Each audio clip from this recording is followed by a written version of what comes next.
Good morning and welcome back to Globe Pulse. It is Wednesday, April 23rd, 2025, and we have a full breakdown of today's most urgent stories. Let's dive right in, because big developments are unfolding. The Trump administration has confirmed this morning that it has finalized terms of a major new trade agreement with India. Prime Minister Narendra Modi held a crucial meeting with U.S. Senator J.D. Vance, and following the meeting, both sides made a joint statement emphasizing their shared vision for expanded trade. Vance stated, "We're not only on the same page, but if we do this right, we'll have more trade for India and the U.S., and China will be iced out." This agreement is poised to reshape global trade dynamics significantly, creating stronger alliances between the United States and democratic economies like India, while reducing reliance on China. At the same time, the Democratic Party appears to be undergoing a dramatic shift in rhetoric and policy, particularly concerning immigration. After years of pushing a relatively open border stance, key Democratic leaders are now acknowledging that their approach was a miscalculation. They are beginning to align, at least rhetorically, with President Trump's tougher immigration measures. In a major reversal, Democrats are now calling for stronger border security and stricter immigration controls. The change is being attributed to the changing political winds and the harsh reality of public opinion. But is this realization coming too late? Many Americans think so. Meanwhile, a disturbing trend is taking root in Democrat-run cities and states. District attorneys are choosing to drop charges in clear-cut cases involving vandalism and arson targeted at Tesla vehicles. In many of these cases, the evidence is indisputable: surveillance footage, police reports, eyewitnesses, yet charges are being dropped without explanation. This selective enforcement is creating a dangerous precedent and is further endangering Tesla owners, many of whom feel targeted simply for driving a particular vehicle. But before we get deeper into today's coverage, we want to thank you for continuing to like, share, and support Globe Pulse. Your engagement really helps this channel grow. And if you haven't already, please consider subscribing so you never miss one of our regular updates. Let's revisit trade. The Trump administration is moving full steam ahead with its efforts to rebalance global trade relationships. After decades of what many Americans see as unfair trade policies, where foreign companies could freely sell goods in the U.S.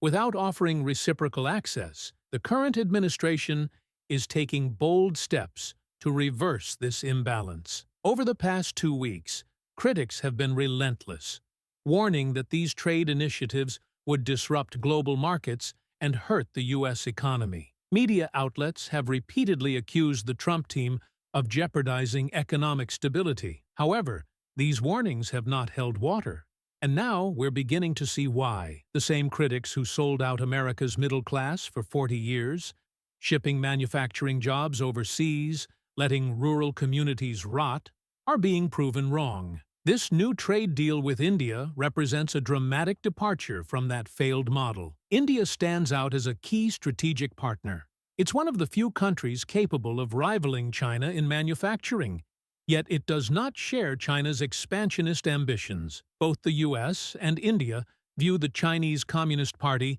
as a significant threat. Senator J.D. Vance, after his meeting with Prime Minister Modi, announced that the two nations have formally finalized the terms of reference for a zero-to-zero trade agreement. This is a foundational step, establishing a roadmap that could lead to one of the most beneficial and profitable trade arrangements of the century. According to Vance, the discussions covered key priorities like job creation, resilient supply chains, and mutual economic growth. The finalized terms represent the clearest signal yet that the U.S. and India are serious about forming a long-term economic partnership. Markets responded strongly. The Dow Jones Industrial Average surged more than 1,000 points midday after Treasury Secretary Bessent hinted that trade tensions with China might ease in the near future. While volatility remains, investor optimism is surging, driven by the tangible progress of these trade deals. In other political developments, Democratic leadership is finally acknowledging that their stance on immigration has not only been unpopular, but fundamentally flawed. The release of a new Gallup poll shows that only 25% of Americans have confidence in Democratic leadership. Their response? Instead of self-reflection, they're blaming the media for their dismal polling. Congressman James Clyburn, for example, lamented that the Democratic message is not being delivered properly due to a lack of media control.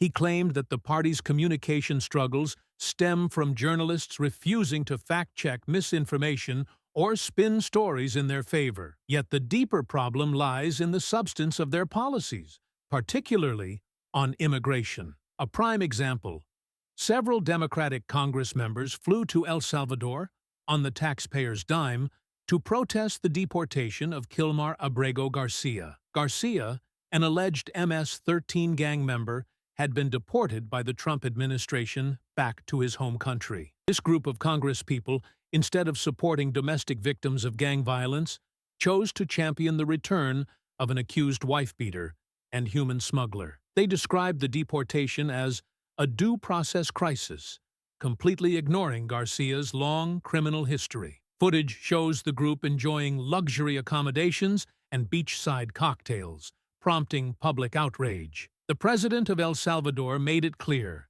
Garcia will not be returned to the United States. Meanwhile, reporters visited Garcia's old neighborhood in Maryland to ask local residents what they thought about the deportation. The responses were overwhelmingly supportive of Trump's decision. Residents said they felt safer with Garcia gone. Some acknowledged he had a family, but asserted that his choices disqualified him from remaining in the U.S. One resident summed it up succinctly: he picked to be a terrorist instead of worrying about his children. Another said, if he's a smuggler, yeah, he needs to go. Better safe than sorry. When told that Senator Chris Van Hollen had flown to El Salvador to dine with Garcia, locals were stunned and angry. That was a waste of taxpayer dollars, one resident said.